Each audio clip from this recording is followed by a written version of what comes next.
Suppose you want to show your professional colleagues or an enlightened payer partner how your direct primary care practice is performing. If you were Dr. Lynn Ho, you would go to your website and produce information based on thousands of patients' responses. Each score in yellow represents the percent of patients fulfilling several quality criteria. Comparative data for national respondents in the same age group are also included. Compared to a national sample and an absolute 100% of all patients who might respond positively, her healthcare services are exemplary. To counter the argument by some that her exemplary care might be a consequence of a patient selection bias, she can demonstrate that the pattern of exemplary care quality is applicable to patients stratified by their risk for future costly care. The decreased use of expensive care is noteworthy. Most striking is the difference in possibly unnecessary and avoidable use. With this information, Dr. Ho is able to identify areas of concern also. For patients most at risk for costly care, the percentage who report being very health confident is low, for example. We will return to her activities to increase health confidence in a moment. Regardless of this deficiency, which is still better than the national comparators, the data shows that Dr. Lynn Ho's practice produces high quality, with much less use of costly hospital or emergency care. Sounds like an ideal medical practice. In fact, Lynn Ho was, and still is, a member of a primary care practice consortium called Ideal Medical Practices, or IMPS. At the beginning of this millennium, IMPS tried to mitigate the stress on primary care by creating efficiencies to dramatically reduce overhead, for example, no waiting room and little, if any, staff. But IMPS knew that merely having low overhead and more time with a patient might not address patient needs and attain best services if the patient and clinician were not on the same page.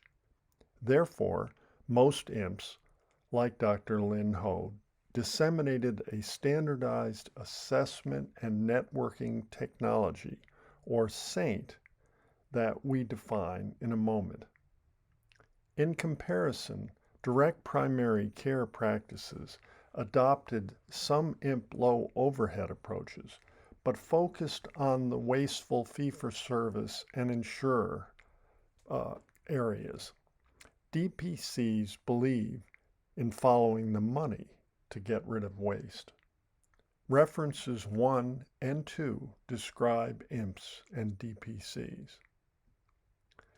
DPCs radically eliminate fee-for-service and insurer stuff, such as form completion and prior authorizations. DPC practices, almost by definition, do not have to adhere to the acknowledged toxic measurement mess that only vendors and out-of-touch regulators can love.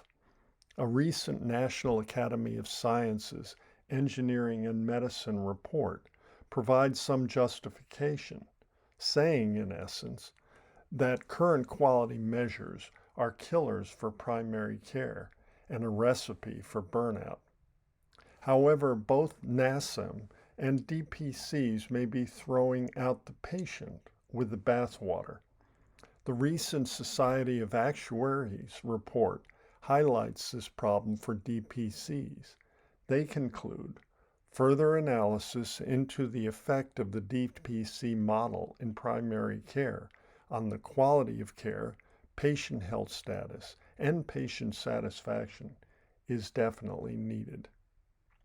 The point we will emphasize today is that DPCs are in the enviable position of being able to place a saint at the center of their services.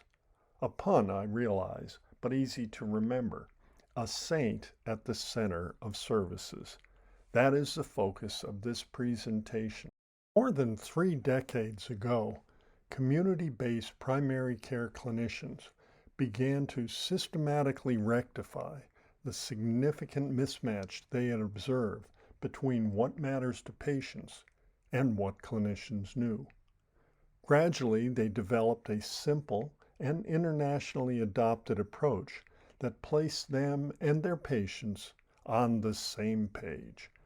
This approach is built on standard, single-item patient assessments and technology that networks the results into actionable information for both patients and the clinicians who serve them. A saint, as this combination is called, enables the bark and meow of clinicians and patients to productively communicate and, as the jargon tells us, co-produce better care and outcomes.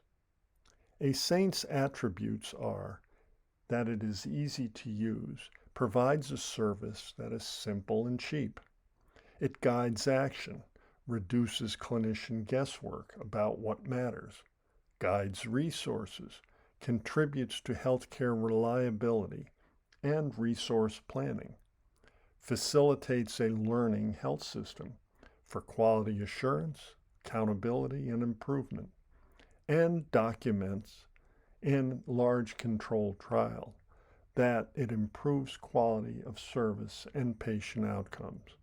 Because if it doesn't work in a controlled trial, then maybe you shouldn't use it.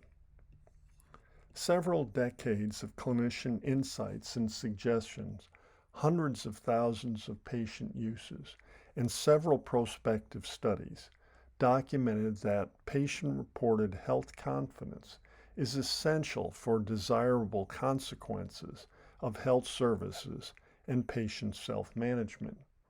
To be health confident, people state that they are very confident that they can manage and control most of their health problems and concerns. For example, if 100 employees with diabetes reported they were very health confident that they could manage and control their diabetes and related problems, would they cost more or less than 100 employees who report that they are not very health confident? As you would expect, it is quite easy using multivariate analyses to demonstrate that patient outcomes shown in the lower bubble are strongly influenced by health confidence. As you would expect, the diabetics who are health confident are going to do better on average than patients who are not health confident. Health confidence is also strongly associated with the quality of health care, and most important components of practice quality tend to be the quality of information and communication patients receive and their access to this information.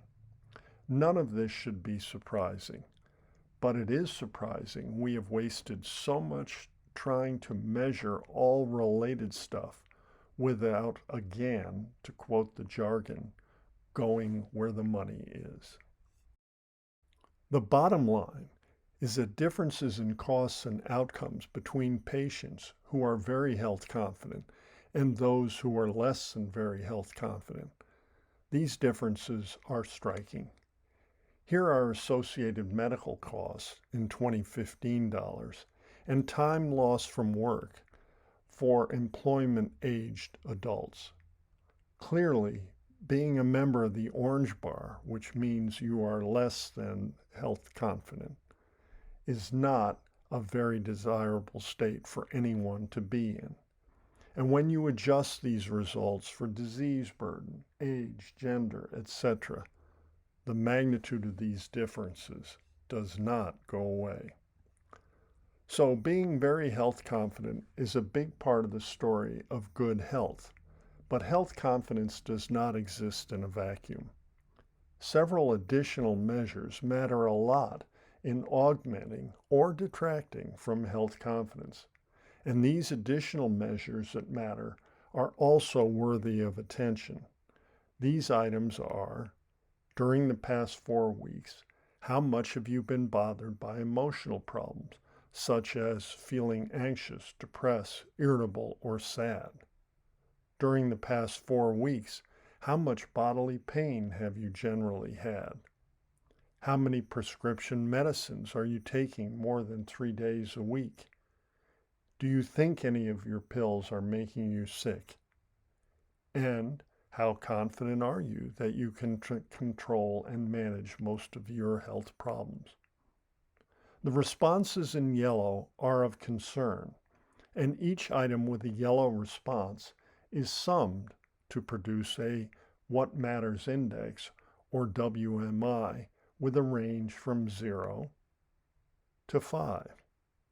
In addition to each item being a guide for fundamental issues that matter to patients, the sum of 0 to 5 is a useful way to segment or stratify patients for the risk of costly care.